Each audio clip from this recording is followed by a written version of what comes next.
저는 정말 말하기가 힘드네요. 72세의 박종수라고 합니다. 평생을 성실하게 살아왔다고 자부했는데요. 솔직히 말씀드리면 제가 이런 일을 겪게 될 줄은 정말 몰랐어요. 2번의 결혼으로 배다른 자녀들을 키웠습니다. 첫째 민준이는 45살이고 둘째 지은이는 38살이에요. 그동안은, 아니 정확히 말하면 얼마 전까지는 평화로웠다고 생각했거든요. 민준이도 잘하고 지은이도 착하고. 하지만 박 씨의 평온한 일상에 균열이 생기기 시작했습니다. 제 건강이 안 좋아지면서부터였어요. 뭔가 이상했어요. 정말로. 민준이가 자꾸 집 이야기를 꺼내더라고요. 처음엔 그냥 걱정해서 그런 줄 알았는데, 아니 이럴 수가 없지. 제 친아들이. 과연 박종수 씨에게 무슨 일이 일어난 것일까요? 여러분도 아마 비슷한 경험이 있으실 거예요. 정말 믿기 어려운 일이었는데 들어보시면 아실 거예요. 박종수 씨는 평생 2번의 결혼을 했습니다. 그때만 해도 저는 정말 행복했어요. 첫 번째 부인 영희와 결혼해서 민준이를 낳았거든요. 정말 예쁜 아들이었어요. 영희도 너무 착한 사람이었고 정말 행복한 가정을 꾸렸다고 생각했었는데요. 그런데 영희가, 아이고, 지금도 생각하면 가슴이 아파요. 민준이가 겨우 5살 때 교통사고로 세상을 떠났습니다. 홀로 어린 아들을 키워야 했던 박 씨. 너무너무 힘들었어요. 정말로. 민준이 엄마 없이 어떻게 키우나 싶어서 매일매일이 전쟁 같았거든요. 직장 다니면서 민준이도 돌보고 집안일도 하고, 솔직히 말씀드리면 포기하고 싶었던 적도 많았어요. 하지만 민준이를 보면 어떻게 포기할 수 있겠어요. 그 어린 나이에 엄마를 잃은 아이를. 그런 박 씨에게 새로운 인연이 찾아왔습니다. 그때 지금의 둘째 부인 순자를 만났어요. 순자는 어떻게 표현해야 할까요? 정말 착한 사람이었습니다. 민준이를 친아들처럼 키워줬어요. 아니 정확히 말하면 친아들보다도 더 잘해줬어요.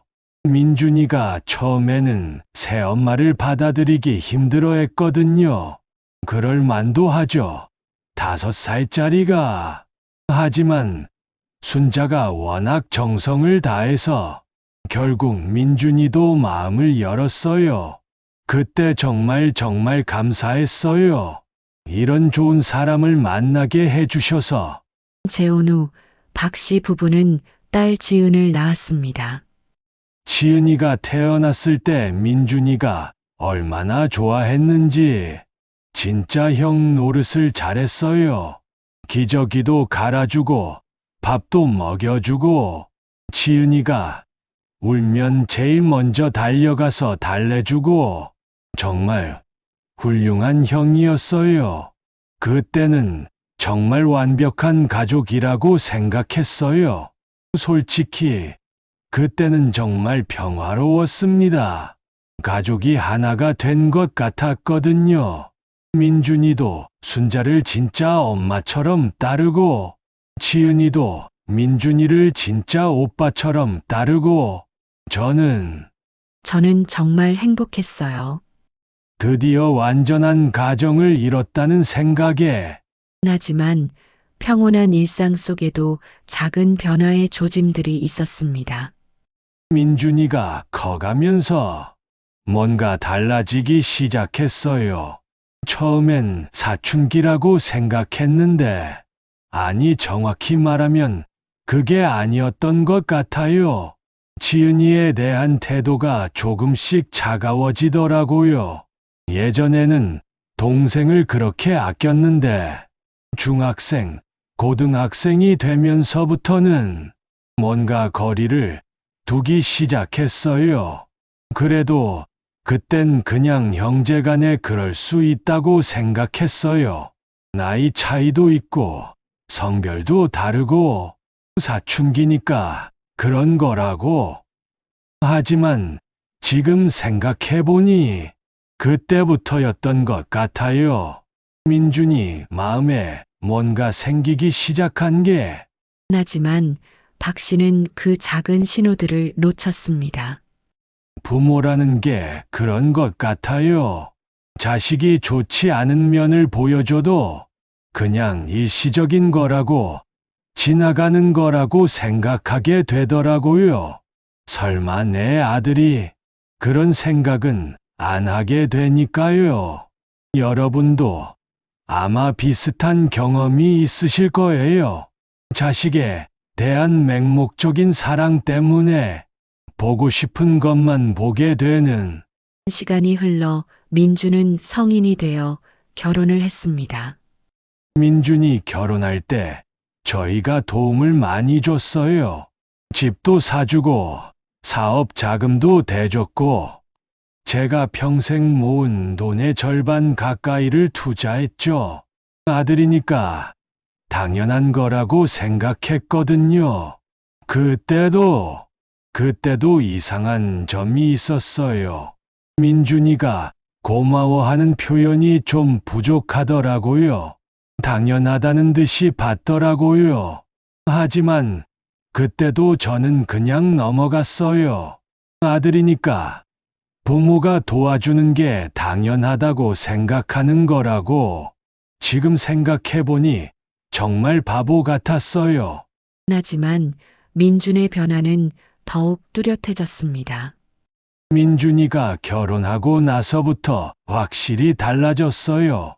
예전에는 자주 안부 전화를 했는데 점점 연락이 뜸해지더라고요.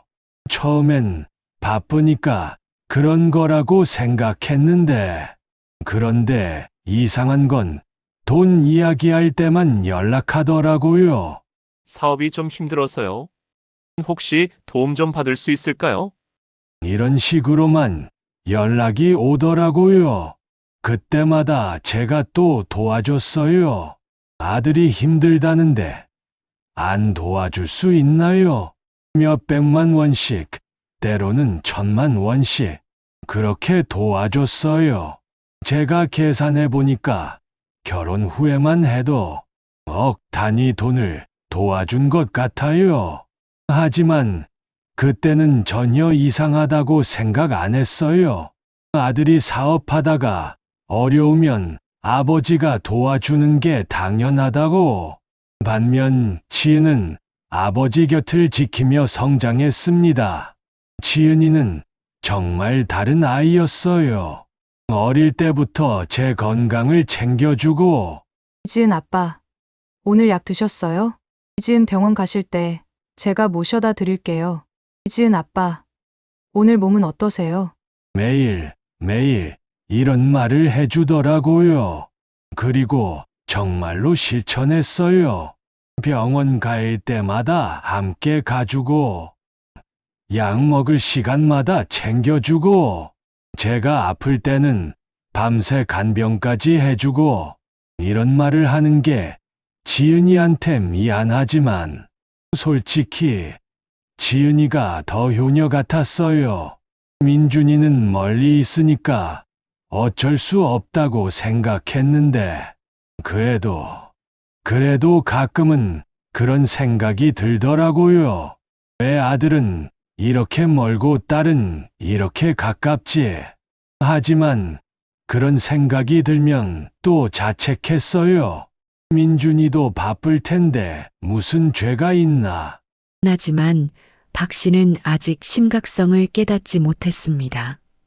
그래도 민준이도 제 친아들인데요. 바쁘니까 그런 거라고 그렇게 생각했어요. 설마 제 아들이 그럴 리는 없다고. 부모라는 게 참 맹목적인 것 같아요. 특히 아들에 대해서는 더 그런 것 같고, 아무리 이상한 일이 있어도 그냥 바쁘니까, 남자니까, 사회생활 하니까, 이런 식으로 다 이해하려고 하더라고요. 그러던 중 박 씨의 건강에 이상 신호가 나타났습니다. 작년 겨울부터 몸이 안 좋아지기 시작했어요. 당뇨도 있고, 혈압도 높고, 무릎도 아프고, 허리도 아프고, 나이가 나이다 보니까 여기저기 다 아프더라고요.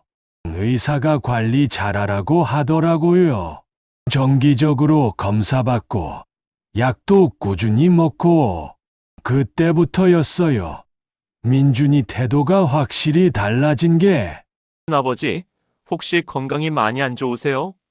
처음에는 걱정해서 하는 말인 줄 알았어요. 그런데 이 집이 너무 큰 것 같은데요. 관리하기도 힘들고 아버지 혼자 계시기엔.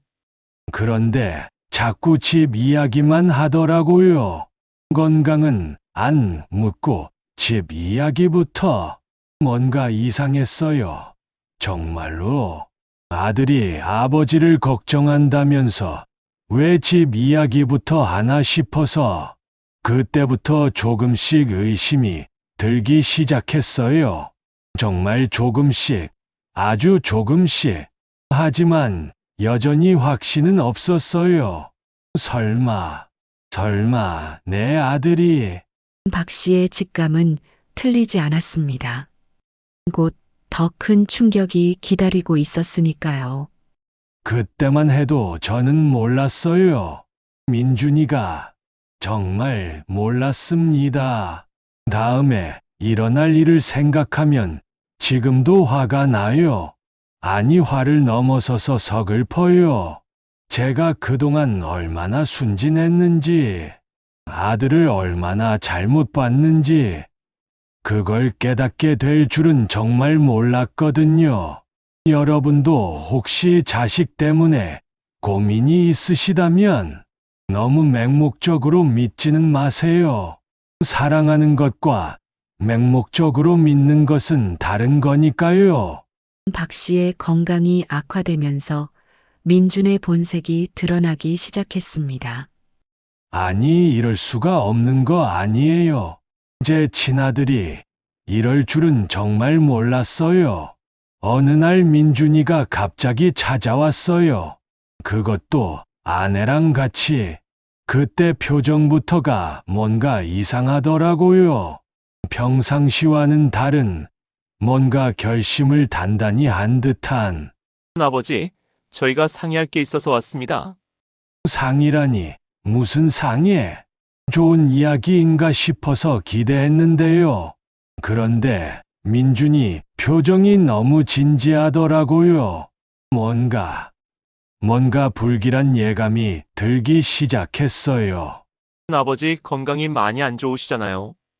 혼자 이 큰 집에 계시면 위험할 것 같아서요. 위험하다고? 제가 뭐가 위험하다는 거예요? 그래서 요양원을 알아봤는데 정말 좋은 곳이 있어요. 그 순간 박 씨의 귀가 먹먹해졌습니다. 뭐라고? 요양원이라고? 제가 요양원에 가라고요? 박 씨는 귀를 의심했습니다. 처음에는 잘못 들은 줄 알았어요. 제 아들이 저한테 요양원에 가라고? 아니, 이게 말이 되나요? 72년을 살면서 이런 소리를 들을 줄이야. 그것도 제 친아들 입에서. 아버지, 현실적으로 생각해 보세요. 집은 너무 크고 관리비도 많이 들고 만약에 무슨 일이라도 생기면 어떻게 하려고요? 무슨 일이 생긴다고? 제가 뭔가 문제라도 있어요. 그럼 지은이가 있잖아. 지은이가 저를 모시고 있는데 왜 요양원을? 지은이도 자기 생활이 있잖아요. 계속 아버지만 돌볼 수는 없는 거 아니에요? 자기 생활이라니? 지은이는 자기가 저를 모시겠다고 했는데 그 순간 정말 화가 났어요. 너무너무 아팠고 믿을 수가 없었어요. 제가 평생 키운 아들이 저한테 이런 말을, 요양원에 가라고, 그것도 이렇게 당당하게. 하지만 더 충격적인 말이 이어졌습니다. 그리고 아버지, 이 집 처분해서 요양원비랑 생활비로 쓰시는 게 좋을 것 같아요. 집을 처분하자고? 이 집을 팔라고? 아니 정말 어이가 없어서 말이 안 나오더라고요. 이 집은 제가 평생 모아서 산 집인데, 40년 동안 살아온 집인데, 우리 가족의 모든 추억이 담긴 집인데, 그걸 팔라고? 아버지, 감정적으로 생각하지 마세요. 실용적으로 봐야죠. 실용적이라고? 감정적이라고? 이 집은 그냥 건물이 아니에요. 여러분도 아시겠지만 집이라는 게 그냥 건물이 아니잖아요. 우리 가족의 추억이 다 담긴 곳인데, 민준이가 뛰어놀던 곳이고, 지은이가 자라난 곳이고, 영희가 살던 곳이고, 순자와 함께 가정을 꾸린 곳인데, 그런 곳을 그냥 실용적으로 보라고? 민주는 아버지의 감정 따위는 안중에도 없는 듯 했습니다. 아버지, 그런 감상적인 생각 말고요. 현실을 봐야 한다고요. 집값도 많이 올랐고, 지금 팔면 상당한 목돈이 생겨요. 그걸로 좋은 요양원에서 편안히 지내실 수 있고, 감상적이라고? 제 평생의 터전을 감상적이라고 하다니. 솔직히 그때 민준이 얼굴을 보니까 제가 아는 그 아들이 아니더라고요. 차갑고 계산적이고 마치 남 보듯이 저를 바라보는 거예요. 그때 정말 소름이 끼쳤어요. 이 사람이 정말 내 아들인가? 그때 지은이가 들어왔어요. 이지은 아빠, 무슨 이야기를 하고 계세요? 지은이 목소리를 들으니까 조금 안심이 되더라고요. 적어도 지은이는 제 편이니까요. 지은이는 저를 진심으로 걱정해 주니까. 지은아, 너도 왔구나. 마침 잘 됐어. 너한테도 할 말이 있어. 이지은 오빠, 무슨 말씀이세요? 지은이 표정을 보니까 뭔가 불안해하는 것 같았어요. 아마 분위기를 눈치챈 것 같더라고요. 아버지 요양원 보내는 거 말이야. 너도 찬성하지? 이지은 네. 요양원이요? 이지은 오빠, 그게 무슨 말씀이세요? 지은이 표정을 보니까 정말 놀란 것 같았어요. 제가 봐도 충격받은 게 느껴지더라고요. 당연하죠. 갑자기 이런 소리를 들으니까. 지은아, 현실적으로 생각해봐. 아버지 혼자 이 큰 집에서 뭐 하시게? 너도 결혼해야 하는데 계속 아버지만 모실 거야? 이지은 오빠, 그렇게 말씀하시면 안 돼요. 이지은 아버지는 제가 모실 수 있어요. 이지은 제가 원해서 하는 일이에요. 지은이가 이렇게 말하니까 너무너무 고마웠어요. 정말로. 적어도 한 사람은 제 마음을 알아주는구나 싶어서. 그런데 민준이 반응이. 지은아, 너 너무 순진해. 아버지 모시는 것도 한계가 있는 거야. 내가 언제까지 이렇게 살 거야? 남들은 다 결혼해서 애도 낳고 사는데 너만 계속 이러고 있을 거야? 민준이가 지은이한테 하는 말을 들으니까 정말 화가 나더라고요. 지은이를 위해서 하는 말인 것처럼 하지만 결국은 자기 생각만 하는 거잖아요. 그리고 솔직히 말해서 지은이 때문에 우리 가족이 복잡해진 거 아니야? 민준의 입에서 나온 믿기 어려운 말. 뭐라고? 지은이 때문에 가족이 복잡해졌다고? 아니, 이게 무슨 소리야? 지은이가 뭘 잘못했다고? 아버지, 솔직히 말씀드릴게요. 지은이가 없었다면 이 집도 재산도 다 제 몫이었잖아요. 그런데 지금은 어떻게 됐어요? 반반씩 나눠 가져야 하는 상황이 된 거 아니에요? 아니, 제가 평생 살면서 이런 말을 들을 줄은 정말 몰랐어요. 진짜로 민준이가 이렇게 생각하고 있었다니. 38년 동안 지은이와 함께 살면서 민준이가 마음속으로 이런 생각을 하고 있었다니. 이지은 오빠, 어떻게 그런 말씀을. 지은이가 눈물을 흘리더라고요. 보고 있으니까 제 가슴도 너무너무 아팠어요. 이렇게 착한 아이가, 이렇게 순수한 아이가 자기 오빠한테 이런 소리를 들어야 하다니. 여전히 냉정했습니다. 지은아, 울지 마. 나쁜 의미로 하는 말이 아니야. 그냥 현실이 그렇다는 거지. 어차피 아버지도 나이 드셨고, 집도 팔아야 하고, 그럼 당연히 재산 정리도 해야 하는 거 아니야?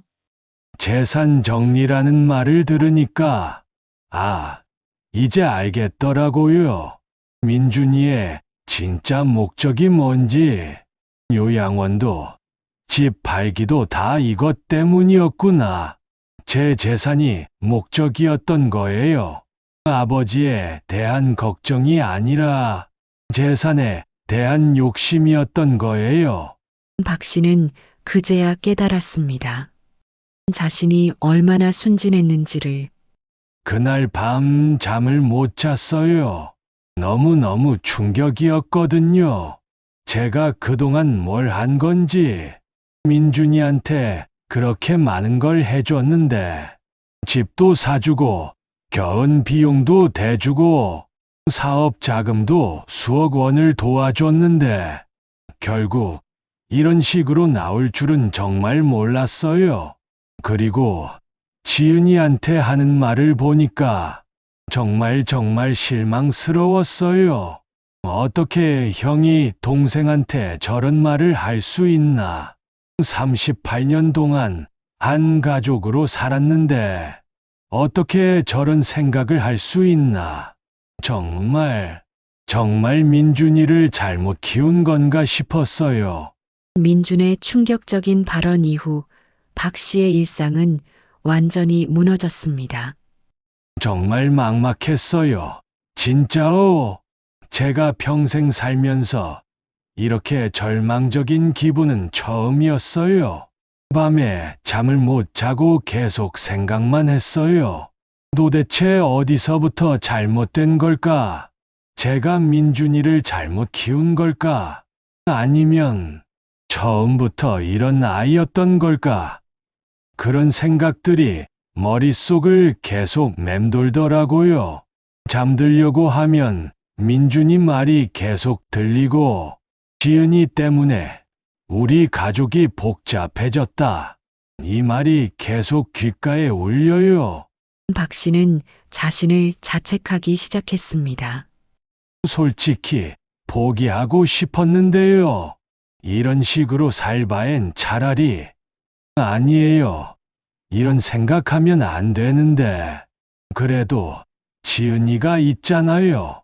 지은이 생각하면 포기할 수 없어요. 하지만 정말 힘들었어요. 아침에 일어나도 기운이 없고 밥맛도 없고 그냥 모든 게 의미가 없는 것 같더라고요. 하지만 민준의 압박은 계속됐습니다. 아버지, 결정 내리셨어요? 며칠 후에 민준이가 또 전화를 했어요. 이번엔 더 직접적이더라고요. 예전처럼 돌려서 말하지도 않고. 요양원 상담 받아보시죠. 제가 좋은 곳 알아봤거든요. 시설도 정말 괜찮고, 좋은 곳이라니. 요양원이 무슨 좋은 곳이에요. 그냥 늙은이들 버리는 곳이죠. 가족들이 더 이상 돌보기 싫어서 내다 버리는 곳이라고요. 아버지, 그런 식으로 생각하시면 안 되죠. 요즘 요양원들 정말 좋아요. 시설도 좋고, 의료진도 24시간 있고 아버지보다 나이 많은 분들도 잘 지내고 계세요. 아니, 그런 게 중요한 게 아니라고요. 가족이랑 같이 사는 게 중요한 거지.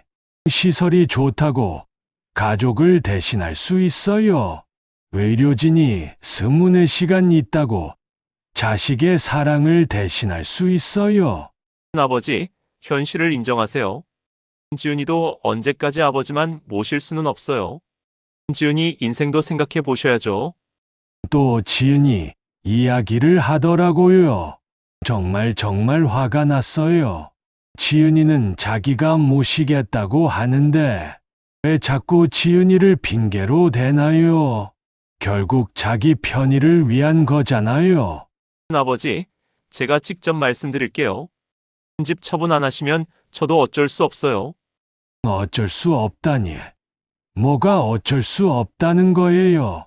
누가 뭘 어쩔 수 없다는 거예요? 아버지, 치료비, 생활비 다 누가 되는 줄 아세요? 제가 지금까지 얼마나 많이 도와드렸는데요. 앞으로도 계속 그럴 순 없잖아요. 치료비를 도와달라고 한 적이 있나요? 제가 언제 돈 달라고 했어요?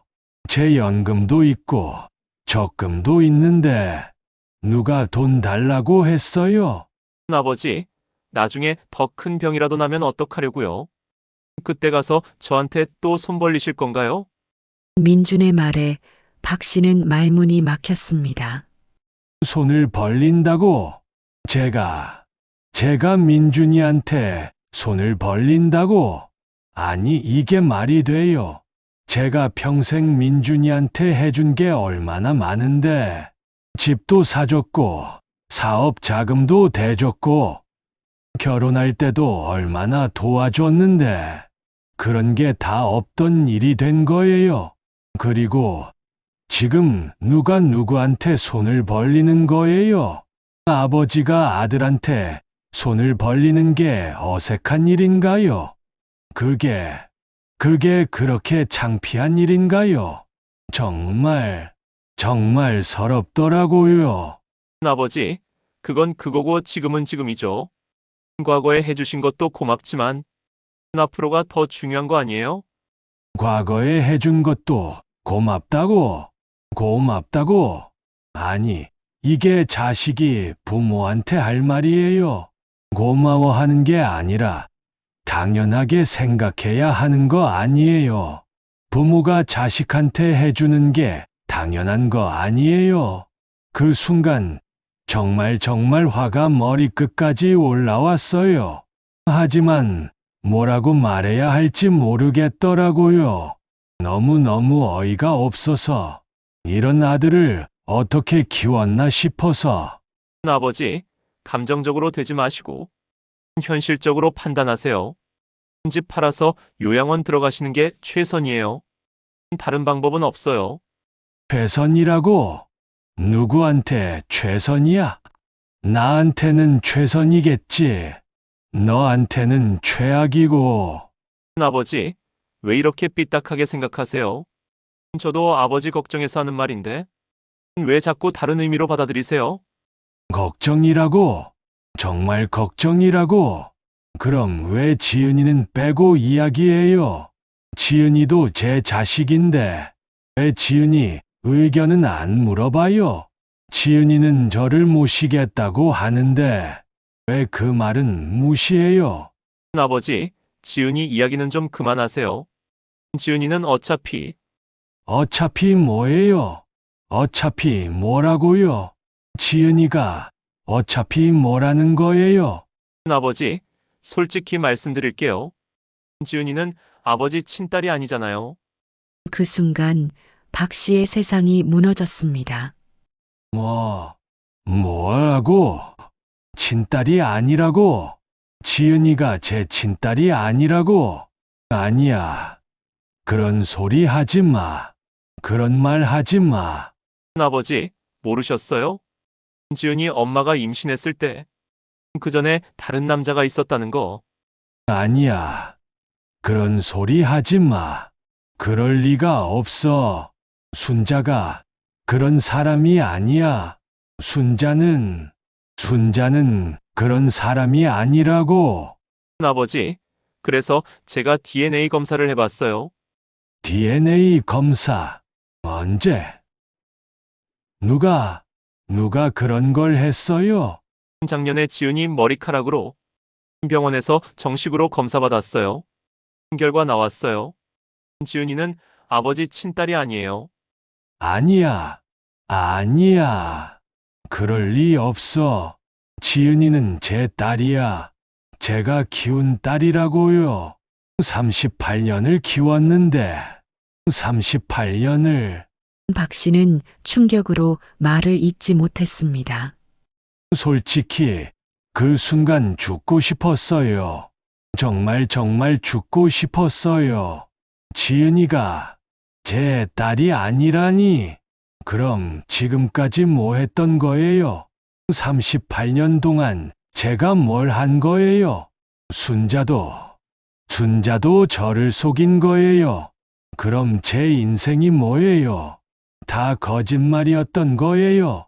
아버지, 그래서 이제 아시겠죠? 왜 제가 이런 이야기를 하는지. 지은이한테 재산 물려줄 이유가 없잖아요. 혈연 관계도 아닌데. 이유가 없다고. 38년을 키웠는데 이유가 없다고. 혈연 관계가 전부야. 정이라는 게 없어. 사랑이라는 게 없어.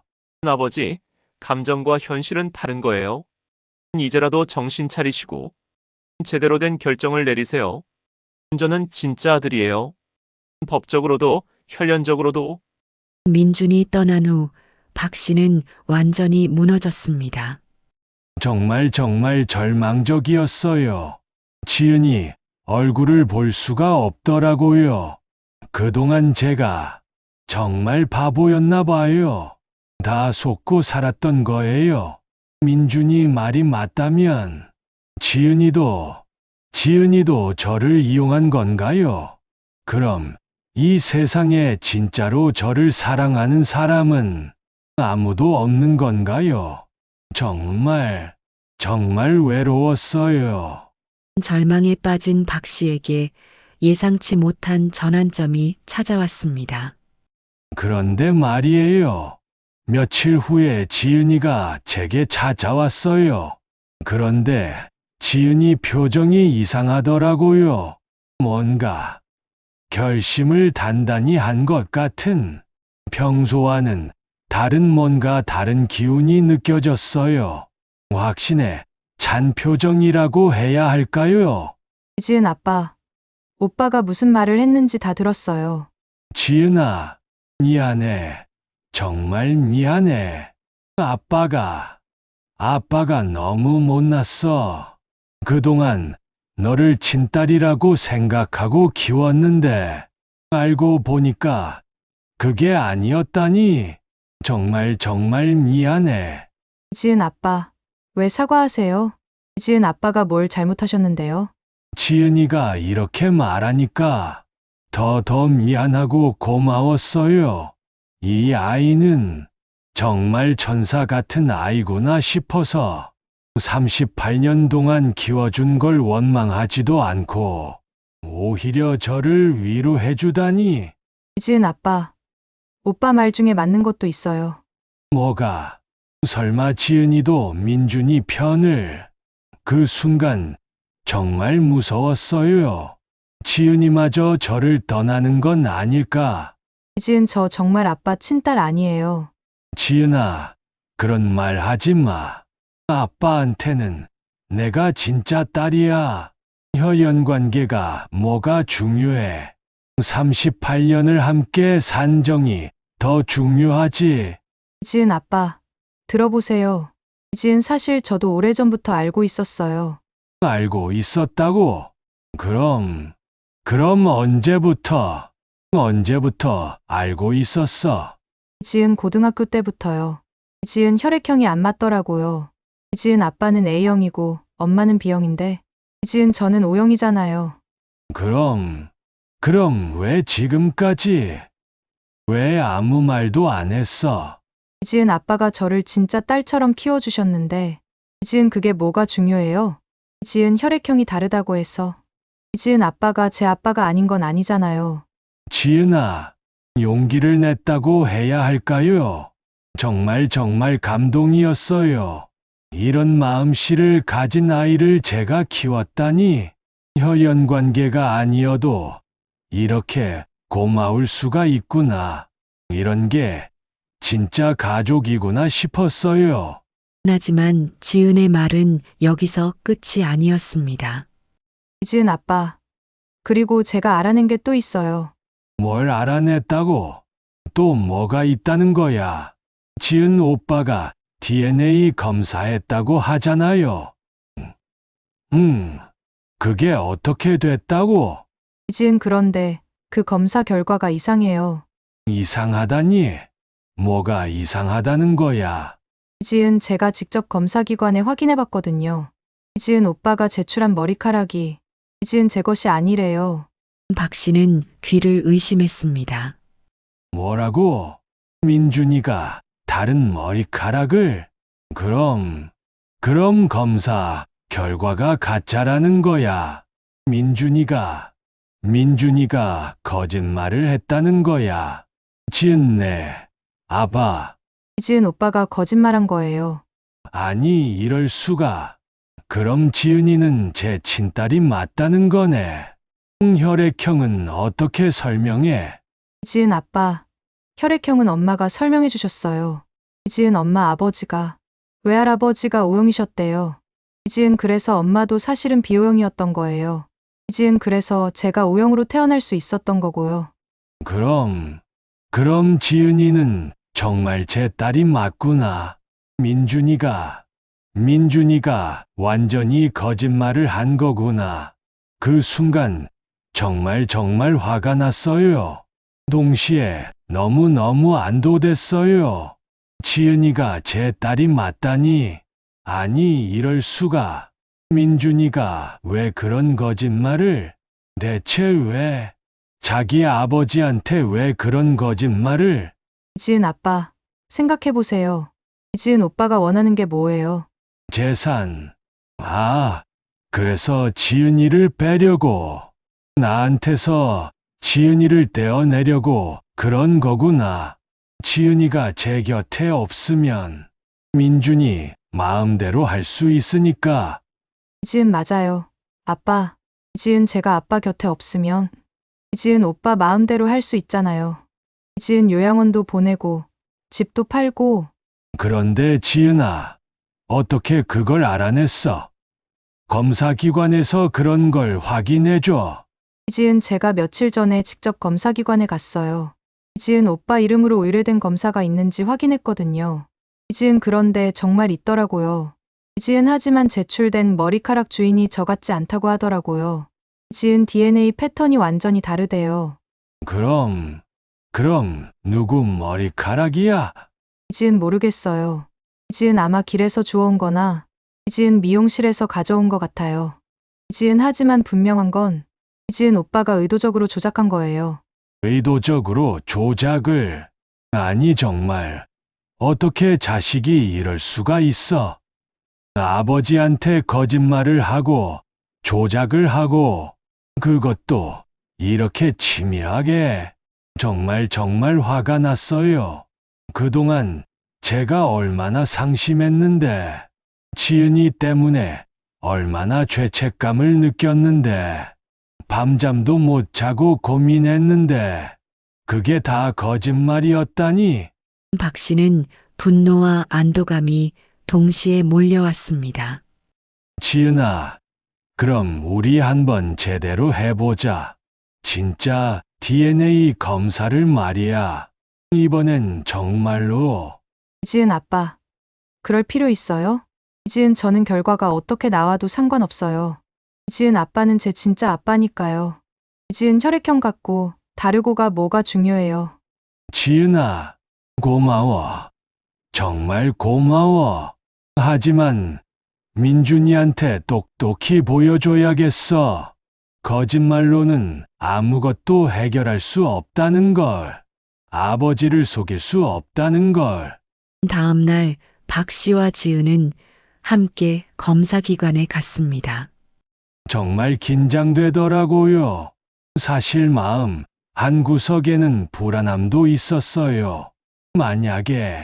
정말 만약에 민준이 말이 맞다면, 만약에 지은이가 정말 제 딸이 아니라면. 하지만 지은이를 보니까 용기가 났어요. 이 아이의 진심을 보니까 혈연 관계가 뭐가 중요하나 싶더라고요. 이미 38년을 함께 살았는데, 이미 마음으로는 완전히 부녀지간인데. 일주일 후 결과가 나왔습니다. 결과를 받아들고 정말 기뻤어요. 지은이가 제 친딸이 맞았거든요. 99.9% 일치한다고 하더라고요. 그때 지은이랑 둘이서 울었어요. 기쁜 눈물, 안도의 눈물을. 정말 다행이었어요. 지은이가 제 친딸이라니. 이지은 아빠, 이제 오빠한테 보여주세요. 이지은 거짓말쟁이라고 말씀해주세요. 이지은 아빠를 그렇게 속였다고. 그래, 이제 민준이 얼굴을 똑똑히 볼 때가 됐어. 거짓말로 아버지를 속이려 했으니 이제 그 대가를 치러야지. 아버지를 우습게 본 대가를 말이야. 박 씨는 처음으로 반격할 준비를 마쳤습니다. 민준이가 깜짝 놀랄 거예요. 아버지를 우습게 본 대가를 톡톡히 보게 될 거니까요. 정말 속이 시원했어요. 드디어 진실이 밝혀진 거니까요. 그리고 지은이가 정말 제 딸이라는 게 확실해진 거니까요. 이제 민준이한테 가서 제대로 된 말을 해줄 때가 됐어요. 아버지가 얼마나 무서운 존재인지, 거짓말의 대가가 얼마나 큰지 똑똑히 보여줄 거예요. 드디어 박 씨에게도 희망이 보이기 시작했습니다. 여러분도 아시겠지만 진실은 항상 밝혀지기 마련이에요. 아무리 교묘하게 속이려고 해도 결국은 들통나게 되어 있어요. 민준이도 이제 끝났어요. 진실을 알게 된 박 씨는 민준을 불러 진실을 폭로할 계획을 세웠습니다. 민준아, 아버지가 할 말이 있다. 집에 좀 와. 중요한 이야기야. 아버지, 무슨 일이세요? 혹시 결정 내리신 거예요? 요양원 말씀이신가요? 응, 결정 내렸어. 와서 들어봐. 직접 얘기할게. 민준은 기대에 찬 표정으로 찾아왔습니다. 민준이 얼굴을 보니까 지금 생각해보니 정말 뻔뻔하더라고요.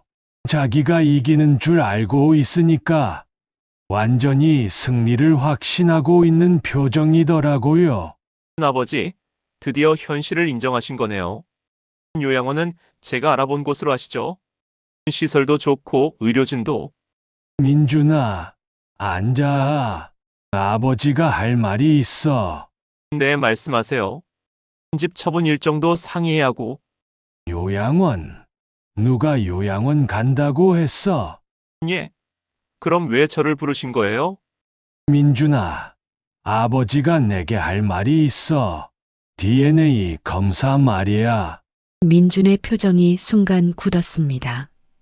DNA 검사가. 왜요? 내가 한 검사 말이야. 지은이 친딸 아니라고 한 그 검사. 그게 거짓말이었더구나. 완전히 조작된 거였어. 아버지, 무슨 말씀이세요? 이민준제가 왜 거짓말을? 우리가 다시 검사해봤어. 지은이랑 나랑. 정식으로 말이야. 결과가 나왔는데 99.9% 일치한다고 하더라. 민준은 잠시 당황했지만 곧 태연한 척했습니다. 아버지, 그 검사기관이 잘못된 거 아니에요? 요즘 검사기관들 부정확한 곳도 많다고 하던데. 믿을 만한 곳에서 하셨어요?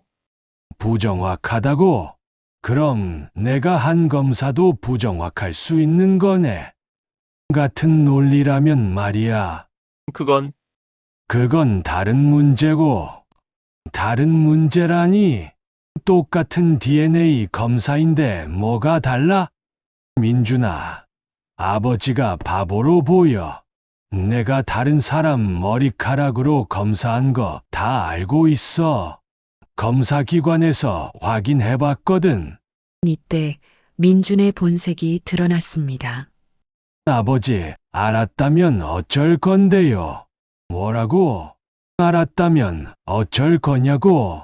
아니, 이럴 줄은 정말 몰랐는데. 민준이가 이렇게 뻔뻔할 줄은. 자기가 거짓말한 걸 들켰는데도 이렇게 당당할 수가 있나? 아버지, 현실을 보세요. 지은이가 아버지 친딸이든 아니든 그게 중요해요. 어차피 아버지는 늙으셨고 누군가는 재산을 관리해야 하잖아요. 그게 저인지 지은이인지가 중요한 게 아니라 제대로 관리할 수 있는 사람이 해야죠. 재산을 관리한다고? 그게 관리야? 뺏어가는 거야. 요양원 보내고 집 팔아서 가져가는 게 관리야. 아버지, 감정적으로 생각하지 마세요. 저도 아버지 위해서 하는 말이에요. 나를 위해서 거짓말하고 속이는 게 나를 위한 거야. 그 순간 정말 어이가 없었어요. 자기가 한 거짓말이 들통났는데도 여전히 자기가 옳다고 우기는 모습을 보니까 정말 이 사람이 내 아들인가 싶더라고요. 도대체 언제부터 이렇게 됐을까? 아버지, 솔직히 말씀드릴게요. 저도 이제 참을 만큼 참았어요. 참았다고? 내가 뭘 참았다는 거야? 거짓말하고 아버지 속이는 게 참는 거야.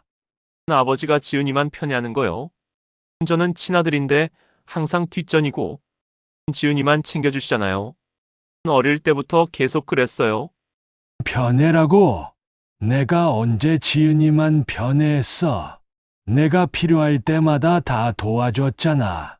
집도 사주고, 사업 자금도 대주고. 그런 건 아들이니까 당연한 거고. 그런데 정작 중요한 건 다 지은이 위주로 하시잖아요. 아버지 마음도 지은이한테만 있고 중요한 게 뭔데? 재산 얘기만 해도 그렇고 아버지는 항상 지은이 편만 드시고 저는 아무리 잘해드려도 인정받지 못하고. 아니야. 그런 게 아니야. 지은이가 아버지를 더 잘 모셔서 그런 거지. 매일매일 챙겨주고, 병원도 모셔다 주고. 모신다고요? 아버지, 그게 진짜 효도인 줄 아세요? 지은이는 그냥 갈 곳이 없어서 그런 거예요. 다른 선택이 없으니까 어쩔 수 없이 하는 거라고요. 갈 곳이 없어서. 그게 무슨 소리야? 지은이가 원해서 하는 일인데. 아버지, 지은이 나이가 몇인데 아직도 결혼 안 해요? 38살인데 왜 아직도 집에 있는 줄 아세요? 아버지 재산 때문이에요. 결혼하면 재산 못 받으니까.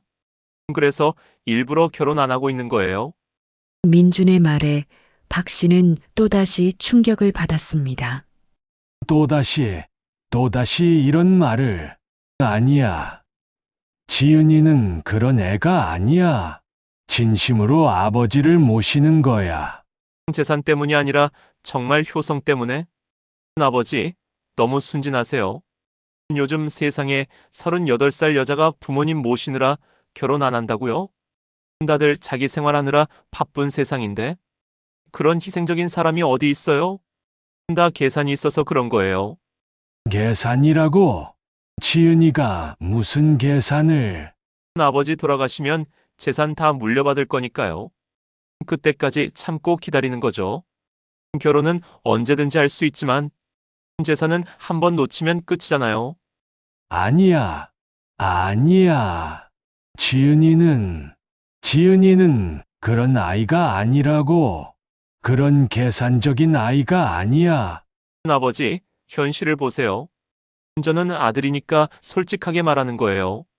지은이는 겉으로만 착한 척하는 거라고요. 속으로는 다른 생각을 하고 있어요. 아버지가 빨리 돌아가시기를 기다리면서 박 씨는 갑자기 혼란스러워졌습니다. 정말 그런 걸까? 제가 또 속고 있는 걸까요? 지은이도 재산 때문인 걸까?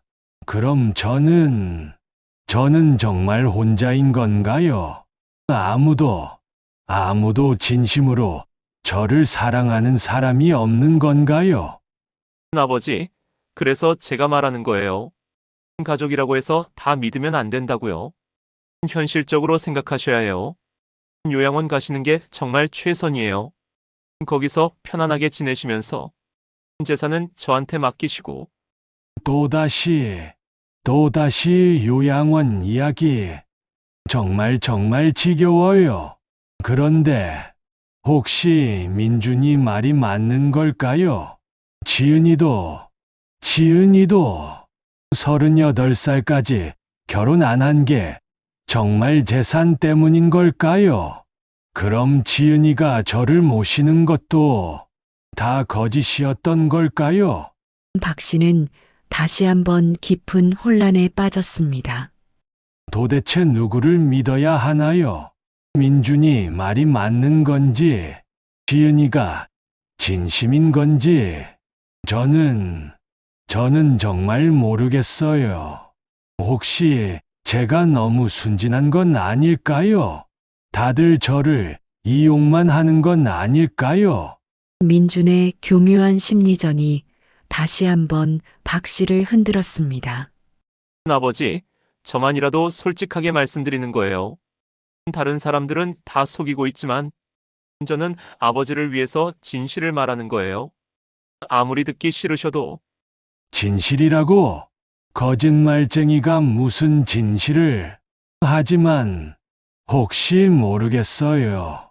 정말 모르겠어요. 민준의 심리전에 흔들린 박 씨. 그런데 정말 놀라운 일이 벌어졌습니다. 그날 저녁에 누군가 집에 찾아왔어요.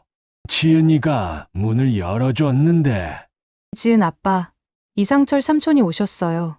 상철이, 영희 동생 말이야. 얼마 만에 오는 거야? 한 2년은 된 것 같은데. 이상철 씨는 고인이 된 첫 번째 부인 영희의 친동생이었습니다. 이상철 형, 안녕하세요. 이상철 오랜만에 뵙네요. 그래, 상철아. 그런데 갑자기 무슨 일로 이 시간에 찾아오다니? 이상철 형, 민준이 때문에 왔어요. 민준이 때문에? 무슨 말이야? 상철이가 민준이를 왜? 이상철 민준이가 요즘 형한테 무슨 짓을 하고 있는지 들었어요. 이상철 도저히 그냥 넘어갈 수가 없어서 왔습니다. 아, 그런 이야기까지 들었구나. 창피해서, 정말 창피해서 어떻게 말해야 할지. 제 아들이 이런 짓을 하다니. 이상철 형, 창피해야 할 일이 아니에요. 이상철 잘못한 건 민준이니까요. 이상철 형이 잘못한 게 아니라 이상철 씨는 심각한 표정으로 말했습니다. 이상철 형, 민준이가 형한테 거짓말한 게 하나가 아니에요. 뭐가 또 있다는 거야? DNA 검사 조작한 것 말고도 이상철 형이 민준이한테 해준 것들 기억하시죠? 이상철 집도 사주고 사업 자금도 대주고. 그래, 아들이니까 당연히 해준 거지. 그게 뭐가 문제야? 이상철 그런데 민준이가 그 돈으로 뭘 했는지 아세요? 사업하지 않았나? 사업이 안 돼서 자꾸 도움을 요청하는 것 같던데. 그래서 제가 계속 도와준 거고. 이상철 형, 민준이 사업은 진작에 접었어요. 뭐라고? 사업을 접었다고? 언제? 그럼 그동안 사업 힘들다고 한 건 이상철 다 거짓말이에요. 이상철 민준이는 지금 부동산 투자를 하고 있어요. 이상철 형이 준 돈으로 건물도 사고 땅도 샀어요. 이상철 그리고 그걸로 엄청난 수익을 올리고 있어요. 박 씨는 믿을 수가 없었습니다. 믿을 수가 없었어요. 정말로. 그럼 민준이가 저한테 계속 거짓말을 사업 힘들다고 도와달라고 한 게 다 거짓말. 그동안 제가 준 돈이 얼마인데.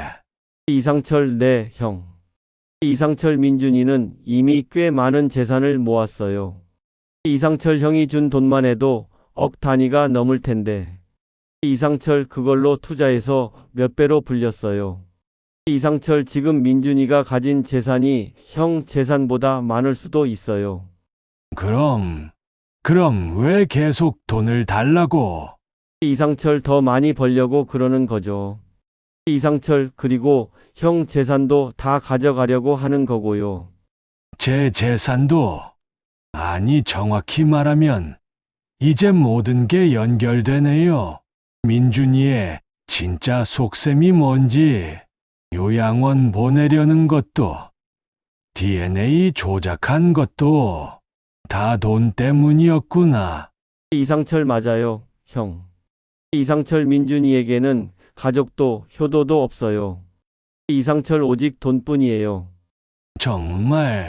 정말 그렇게까지? 제가 그렇게 많이 도와줬는데 아직도 부족하다는 거예요.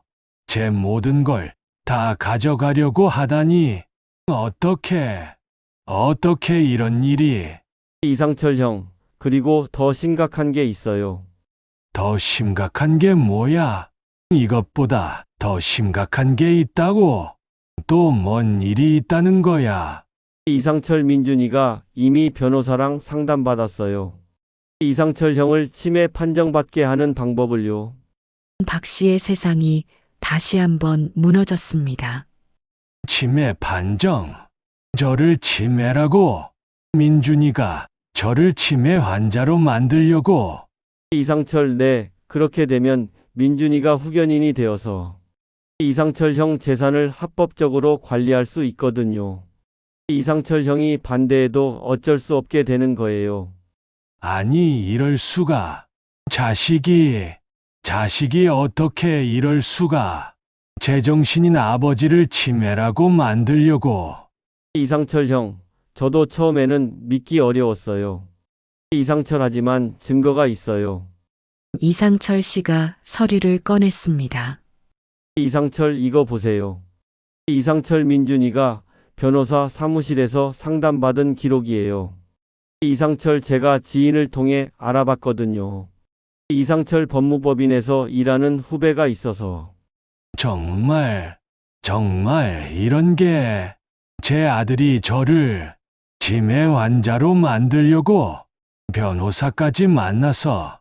이상철 형, 민준이는 이미 준비를 다 끝낸 것 같아요. 이상철 의사도 섭외해놨고 증인도 준비했고 이상철 심지어 가짜 증상까지 만들어놨어요.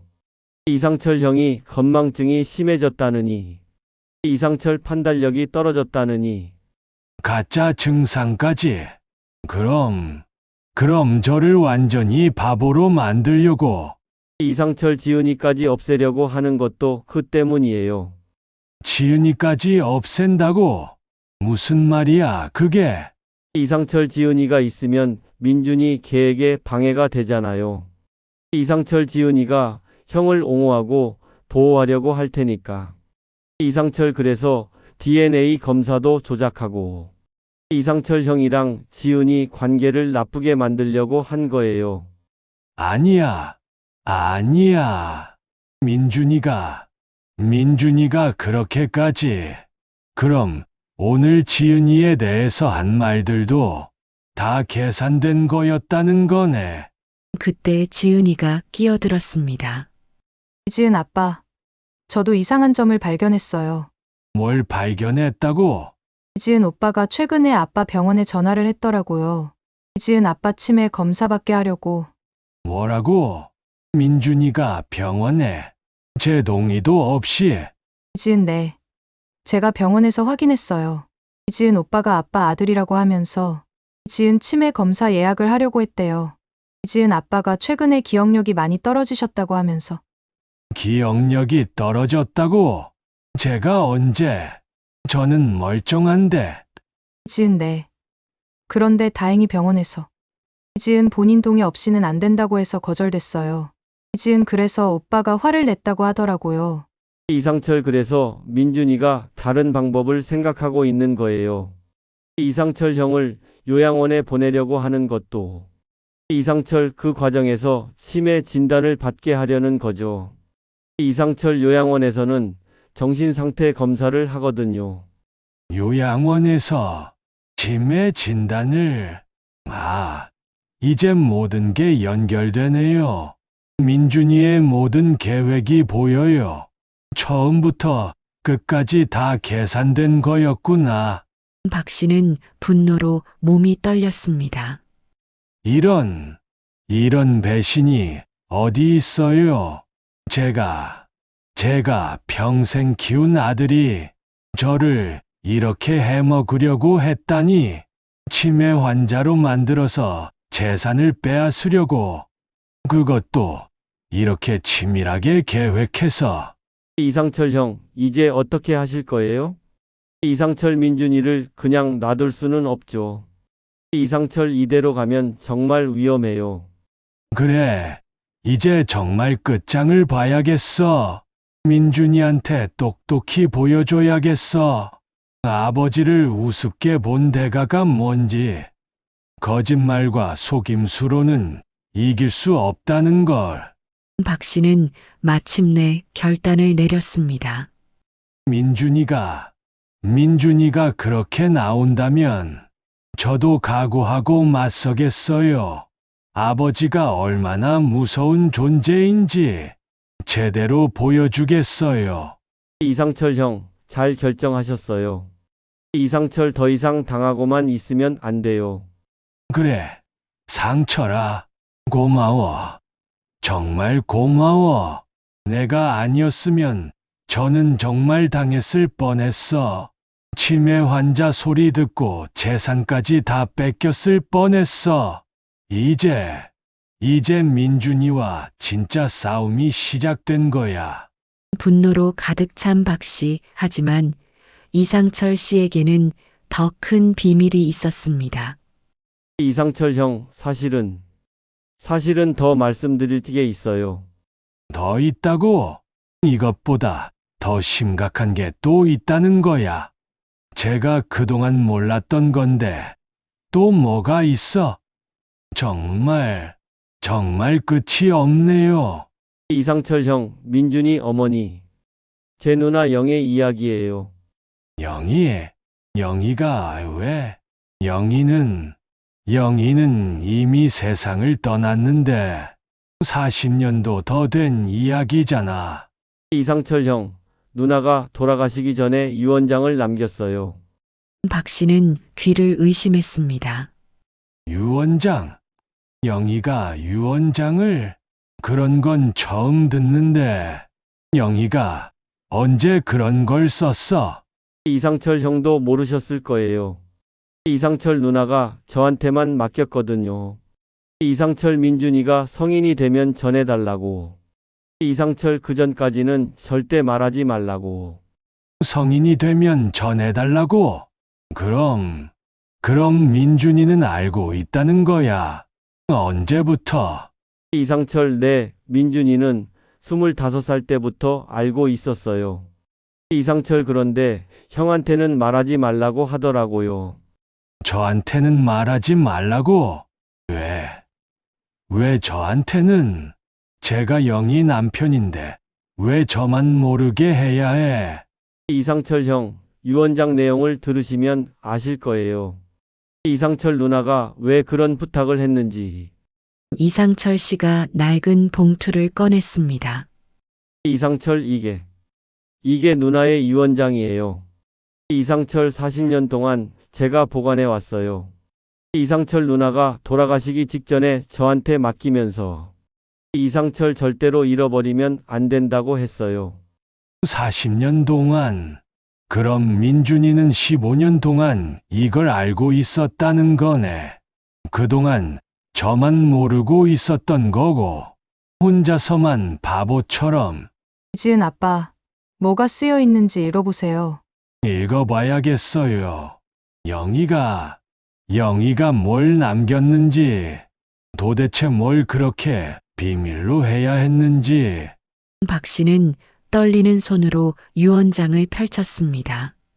사랑하는 종수 오빠에게 만약 이 편지를 읽고 계시다면 제가 이미 세상을 떠났다는 뜻이겠죠. 정말 영희의 목소리가 들리는 것 같았어요. 지금도 마치 영희가 옆에서 말하는 것 같아요. 계속 읽었어요. 오빠, 제가 가장 걱정되는 건 민준이에요. 민준이가 어려서부터 조금 다르다는 걸 느꼈어요. 다른 아이들과 달리 너무 계산적이고 자기 것에 대한 집착이 강해요. 친구들과도 잘 어울리지 못하고 항상 손해보는 걸 싫어해요. 영희가 이미 알고 있었다는 거예요. 민준이의 성격을 어머니니까 느꼈던 거겠죠. 이상철 형, 계속 읽어보세요. 오빠가 재혼하시면 민준이가 새 가족을 받아들이기 어려워할 거예요. 특히 새로운 형제자매가 생기면 더욱 그럴 거예요. 민준이는 모든 걸 자기 것으로 생각하거든요. 정말 정확하게 예측했네요. 영희가 다 알고 있었구나. 그리고 민준이는 겉으로는 착한 척할 거예요. 하지만 속으로는 다른 생각을 할 거예요. 오빠를 실망시키고 싶지 않으니까. 그래서 더욱 위험해요. 위험하다고.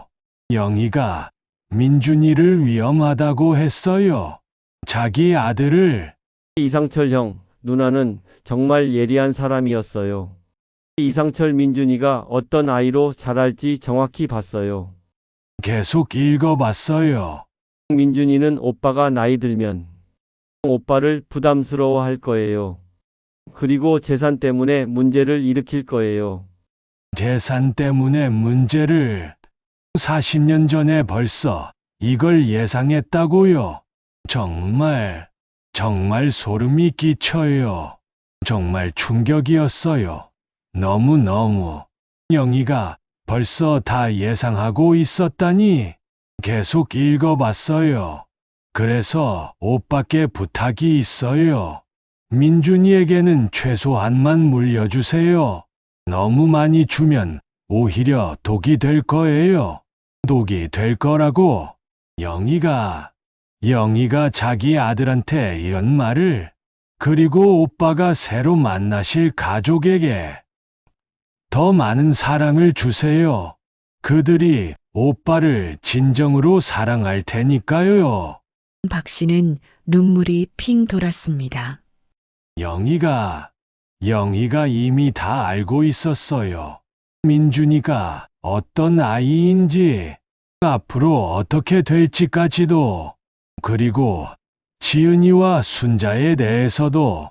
이상철 형, 더 있어요. 더 있어요. 그리고 민준이가 25살이 되면 이 편지를 보여주세요.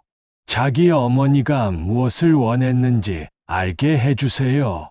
만약 민준이가 그래도 변하지 않는다면 그때는 오빠가 단호하게 행동하세요. 단호하게 행동하라고. 영희가 저한테 단호하게 행동하라고 했어요. 이상철 형, 그래서 제가 민준이한테 이 편지를 보여줬어요. 이상철 25살 때. 그래서 민준이 반응이 어땠어? 자기 어머니의 유언을 보고. 이상철 민준이는 웃더라고요. 웃었다고? 어머니 유언을 보고 웃었다고? 어떻게 그럴 수가 있어? 이상철 네, 그러면서 하는 말이 이상철 어머니도 현실을 모르셨네라고 하더라고요. 이상철 시대가 바뀌었는데 옛날 생각으로 사시네라고. 현실을 모르셨다고? 아니, 이럴 수가. 자기 어머니 유언을 보고 그런 말을 어머니가 그렇게 걱정해서 남긴 말씀인데. 이상철 형, 그때 저도 충격이었어요. 이상철 민준이가 정말 돌이킬 수 없을 만큼 변해버렸구나 싶어서. 이상철 그래서 계속 지켜보고 있었거든요. 이상철 혹시 민준이가 형한테 무슨 해로운 짓을 할까봐. 이상철 그런데 정말 그 짓을 하더라고요. 그래서 오늘 온 거구나. 상철아, 고마워. 정말 고마워. 내가 아니었으면 저는 정말 당했을 뻔했어. 영희도 고맙고, 너도 고마워. 이때 지은이가 조용히 말했습니다. 지은 아빠, 그럼 이제 어떻게 하실 거예요? 어떻게 하느냐고? 이제 확실해졌어. 민준이는 정말 바뀔 수 없는 아이야. 어머니 유언까지 우습게 보다니. 15년 동안 알고도 전혀 반성하지 않고 오히려 더 나빠졌잖아. 그럼 저는 이제 결정을 내려야겠어. 이상철 형, 어떤 결정을요? 유언장이 있잖아. 영희의 유언장. 영희가 말한 대로 할 거야. 민준이에게는 최소한만 주고 나머지는 지은이에게 물려줄 거야. 이지은 아빠, 지은아, 내가 진짜 내 딸이야. 혈연 관계도 맞고 마음도 진짜오. 그리고 영희도 그렇게 하라고 했으니까. 새로운 가족에게 더 많은 사랑을 주라고 했으니까. 이제 확신이 서요. 민준이는 영희 말대로 독이 돼버렸어. 돈을 많이 주면 더 독이 될 거야. 박 씨는 마침내 최종 결심을 굳혔습니다. 내일 당장 변호사를 만나서 유언장을 다시 쓸 거야. 민준이가 그동안 저한테 한 짓들, 거짓말하고, 속이고, 치매 환자로 만들려고 한 것들, 이제 똑똑히 갚아줄 때가 됐어. 이상철 형, 잘 결정하셨어요. 이상철 누나도 하늘에서 기뻐하실 거예요. 이상철 드디어 형이 누나 말을 들어주시는 거니까. 그래, 영희야. 이제야 내 말을 제대로 들었어. 너무 늦었지만, 이제라도 바로 잡을게. 민준이한테 너무 많이 줘서 독이 되게 했구나. 이제는 제대로 할게. 40년간 숨겨진 진실이 마침내 모든 것을 바꿨습니다.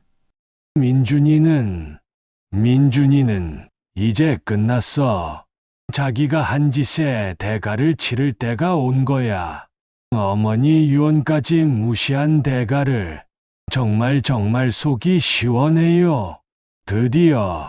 드디어 모든 게 명확해졌으니까.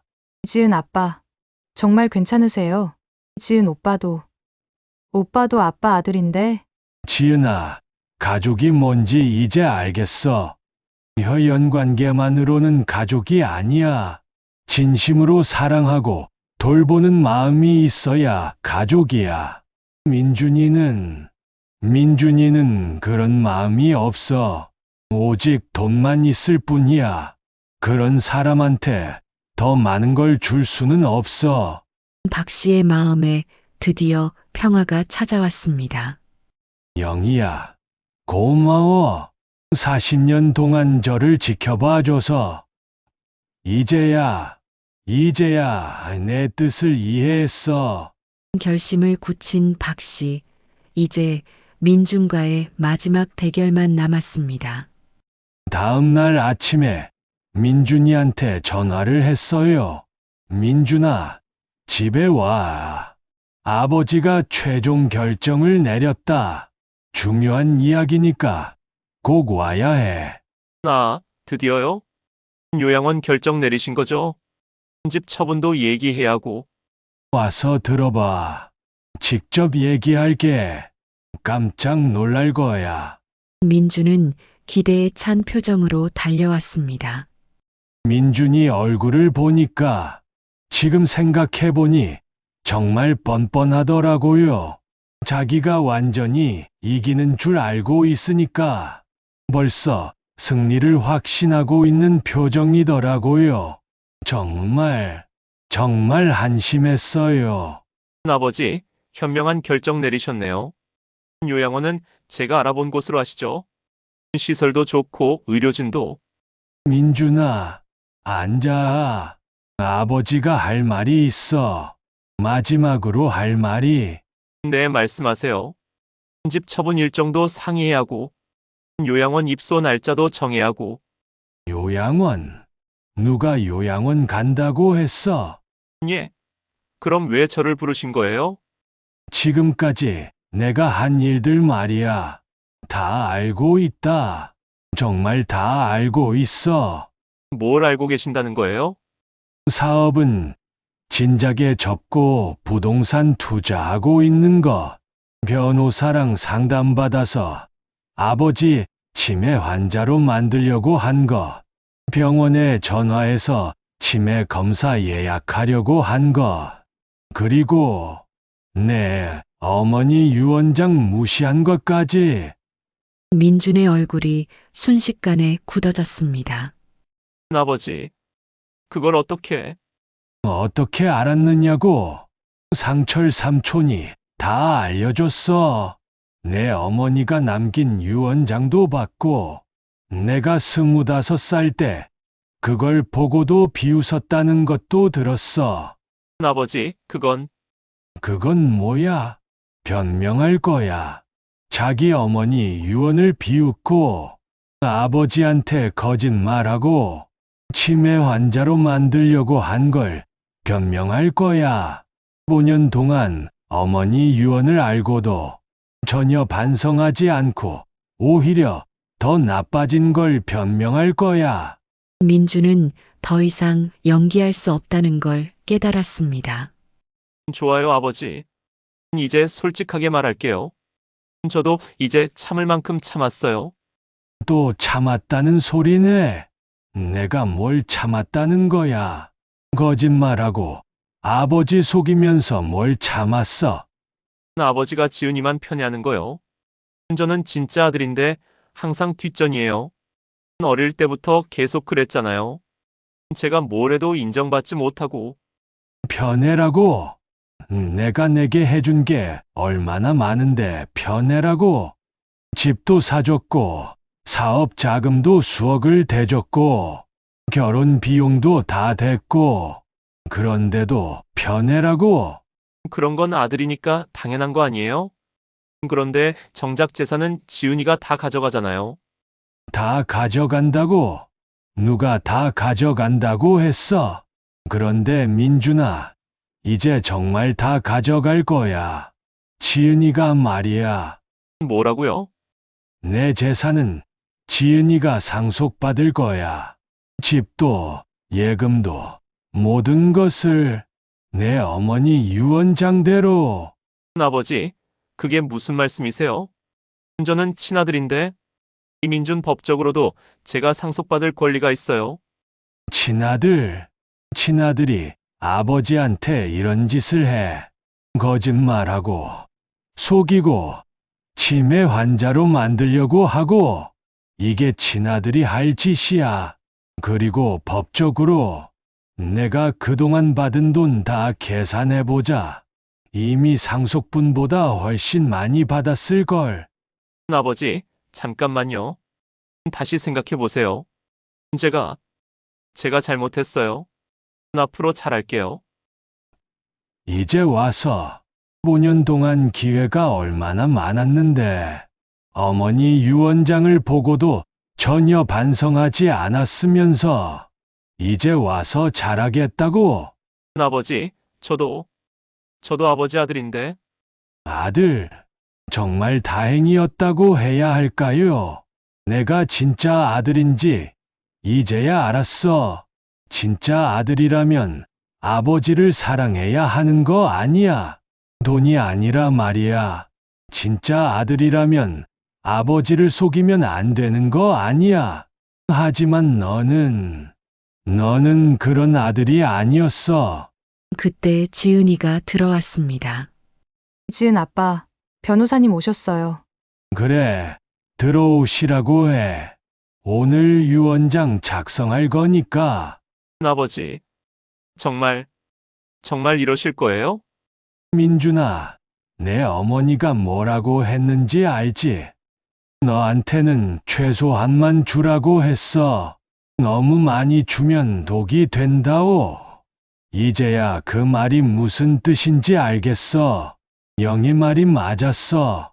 너한테 너무 많이 줘서 독이 되게 했구나. 민주는 절망적인 표정으로 집을 나갔습니다. 지은아, 이제 우리만 남았네. 이지은 아빠, 괜찮으세요? 이지은 마음이 아프시죠? 이지은 그래도 오빠인데. 그래, 아파. 하지만 이제 속이 시원해. 드디어 제대로 된 결정을 내렸으니까 영희가 원하던 대로. 그날 박 씨는 새로운 유언장을 작성했습니다. 변호사님한테 정확히 말씀드렸어요. 민준이한테는 법정 최소 상속분만 주고 나머지는 모두 지은이한테. 그리고 민준이가 그동안 받아간 돈들을 상속분에서 공제하라고. 변호사님도 충분히 이해하시더라고요. 이런 경우가 요즘 많다면서. 몇 개월 후 평화로운 일상이 찾아왔습니다. 지은이와 함께 사는 삶이 정말 행복해요. 매일 아침 지은이가 차려주는 식사를 하고, 함께 산책도 하고, 병원도 함께 가고, 이게 진짜 가족이구나 싶어요. 이지은 아빠, 오늘 기분이 좋아 보이세요. 응, 정말 좋아. 지은이랑 함께 있으니까. 그리고 영희도 좋아할 것 같아. 드디어 영희 말을 들었으니까. 가끔 전화를 하지만 박 씨는 받지 않습니다. 민준이가 가끔 전화해요. 하지만 받지 않아요. 이제 끝난 일이니까. 민준이도 자기 길을 가야죠. 아버지 재산 없이도 충분히 살 수 있어요.